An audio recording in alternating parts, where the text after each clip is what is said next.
منحوس کون؟ ایک بادشاہ کو بتایا گیا کہ آپ کی ریاست میں ایک ایسا منحوس شخص ہے کہ اگر کوئی اس کا چہرہ دیکھ لے تو چہرہ دیکھنے والے کو صبح سے شام تک کھانا نصیب نہیں ہوتا۔ Please like and subscribe this channel. اللہ تعالیٰ اس کی محبت سے اس کو ملا دے جو اس چینل کو لائک کرے، سبسکرائب کرے۔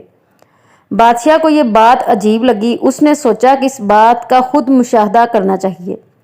چنانچہ ایک دن بادشاہ نے اس سے ملاقات کی۔ اتفاق سے اس روز صبح سے شام تک بادشاہ کو کھانا کھانے کی فرصت نہ ملی۔ اب بادشاہ کو اس کے منحوس ہونے کا پختہ یقین ہو گیا۔ چنانچہ بادشاہ نے اس شخص کے لیے سزائے موت کا حکم جاری کر دیا۔ پھانسی کے وقت یہ منظر دیکھنے کے لیے بادشاہ خود آیا اور اس شخص سے مخاطب ہو کر کہا، اے شخص، اپنی منحوسیت کا اندازہ کر۔ اس صبح میں نے تیرا چہرہ دیکھا تو مجھے سارا دن کھانے کو کچھ نہ ملا۔